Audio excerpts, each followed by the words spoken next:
दोस्तों इस वीडियो में बात करेंगे कि रजिस्ट्री के बाद आपको कब कब्जा करना चाहिए और आप कानूनी रूप से कब कब्जा करने के हकदार होते हैं।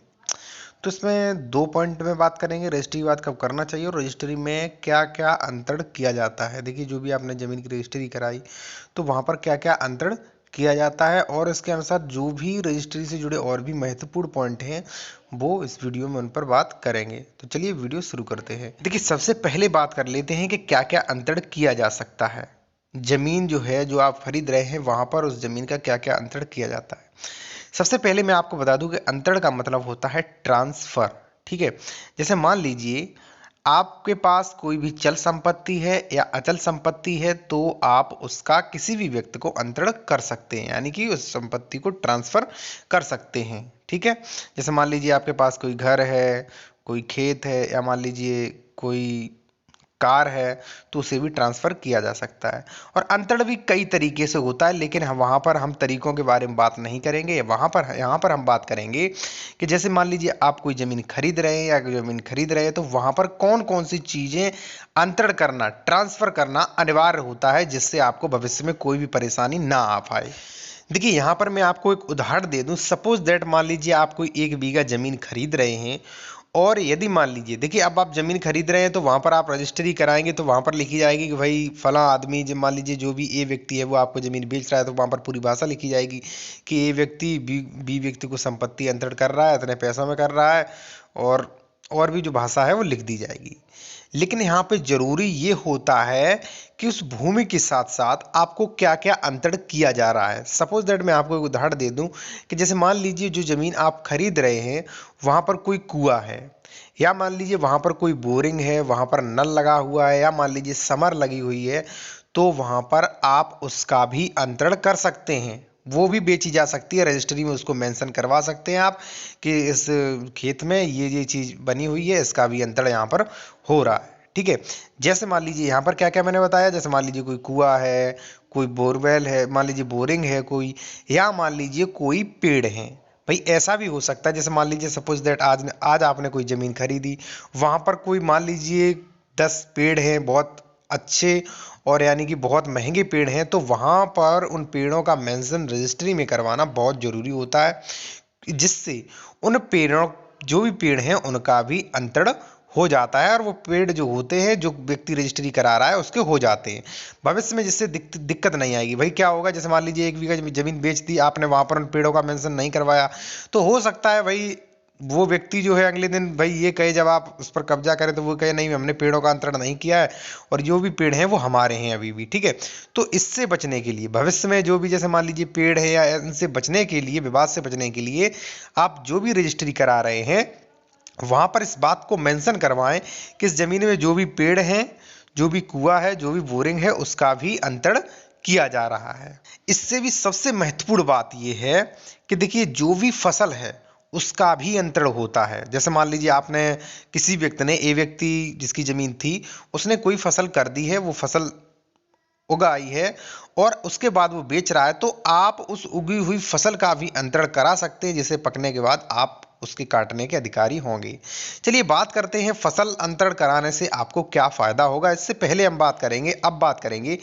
कि रजिस्ट्री के बाद आपको कानूनन कब कब्जा करना चाहिए और कब कानूनन आप कब्जा करने के अधिकारी हो जाते हैं। देखिए, सबसे पहले मैं आपको बता दूं कि रजिस्ट्री में जमीन का और जो भी उसके अधिकार होते हैं, जो भी उस व्यक्ति की फायदाएं होती हैं, उसका भी, उसके हकों का भी अंतरण हो जाता है। जो भी उसके अधिकार, जो भी मालिकाना हक है, वो उस व्यक्ति को प्राप्त हो जाता है जिसके नाम अंतरण किया गया है, यानी कि जिसके नाम संपत्ति ट्रांसफर की गई है, जिसने संपत्ति खरीदी है। ठीक है, वो सारे अधिकार, सारे फायदे, मालिकाना हक उसी को प्राप्त हो जाते हैं। अब भाई उसे मालिकाना हक प्राप्त हो गए, सपोज दैट मान लीजिए ए व्यक्ति ने 2 तारीख को बी व्यक्ति को रजिस्ट्री करवाई और उसकी संपूर्ण रजिस्ट्री हो चुकी है और पूरी भाषा जैसा कि आप लोग जानते ही होंगे कि रजिस्ट्री में पूरी भाषा लिखी जाती है, वहां पर हस्ताक्षर होते हैं, अंगूठा लगता है, और रजिस्ट्री ऑफिस में जो भी प्रक्रिया होती है वो होने के बाद ए व्यक्ति से संपत्ति जो होती है वो बी व्यक्ति के नाम अंतरण हो जाती है और बी व्यक्ति उसी दिन, भाई जिस दिन तारीख डलवाई गई, जिस दिन आप रजिस्ट्री करवाते हो उसी दिन लिखा कि भाई आज इस दिनांक को संपत्ति इस व्यक्ति के नाम अंतरण करता हूँ, मैंने इतने पैसे ले लिए, जो भी भाषा होती है पूरी लिख दी जाती है, और जो भी दिनांक उसमें डली होती है उसी दिन से बी व्यक्ति उस संपत्ति का अंतरण माना जाता है, और उस बी व्यक्ति के नाम वो संपत्ति आ जाती है, और बी व्यक्ति उसका मालिक माना जाता है। कब्जा भी बी व्यक्ति को चला जाता है। वहां पर पूरी बात लिखी जाती है कि भाई कब्जा जो है, मान लीजिए जो भी उसमें कुआं बोरिंग जो भी जमीन है, ये मैंने बी को इतने पैसों में अंतरण की है। तो भाई जिस दिन आपने रजिस्ट्री करवाई है, जिस दिन किसी ने जमीन खरीदी और जिस दिन वो रजिस्ट्री करा लेता है, उसी दिन कब्जा उसको प्राप्त कानूनी रूप से होता है। कब्जा का अधिकार जो होता है वो उसी व्यक्ति को हो जाता है। ठीक है, जैसे मान लीजिए ए ने संपत्ति बेची, बी को बेची, तो बी को जिस दिन रजिस्ट्री कराएगा उसी दिन से कब्जा जो है वो बी को प्राप्त हो जाएगा, जो भी अधिकार है वो बी को प्राप्त हो जाएंगे। अब वहां पर बी जो है वो उसी अगले दिन से उस संपत्ति पर कानूनी रूप से कब्जा कर सकता है, लेकिन कुछ बाधाएं उत्पन्न हो सकती हैं। जैसे मैं आपको बता दूं कि ए ने भाई संपत्ति बेची, लेकिन सपोज दैट मान लीजिए ए ने जो भी जमीन थी उस पर गेहूं की फसल की और उसने अंतरण किया, लेकिन अंतरण में रजिस्ट्री में ये बात मेंशन नहीं की गई कि यहाँ पर इस जमीन में जो भी फसल है उसका भी अंतरण किया जाता है।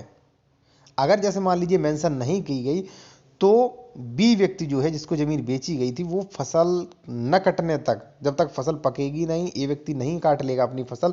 तब तक वो फसल नहीं काट सकता, क्योंकि ए व्यक्ति ने जमीन तो बेच दी लेकिन उस फसल का अंतरण नहीं किया है। ठीक है, इसलिए अगर आप इस विवाद से बचना चाहते हैं तो आप ऐसा भी कर सकते हैं, जैसे मान लीजिए कोई जमीन ले रहे हैं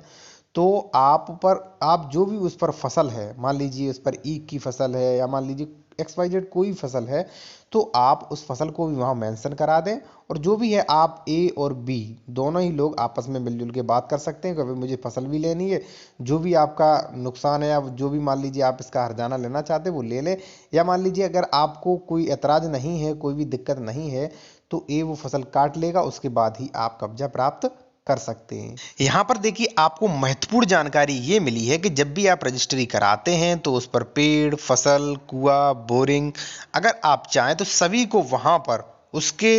जो भी व्यक्ति बेच रहा है उससे बात करके उसका भी अंतरण करा लें, जिससे भविष्य में आपको कोई भी किसी प्रकार की परेशानी ना हो। और दोस्तों जैसा कि आपको पता है कि रजिस्ट्री कराने के बाद आपको कब्जा प्राप्त हो जाता है, आपको मालिकाना हक प्राप्त हो जाता है, लेकिन रजिस्ट्री के बाद जो अगला प्रोसेस होता है वो होता है दाखिल खारिज, नामांतरण। ठीक है,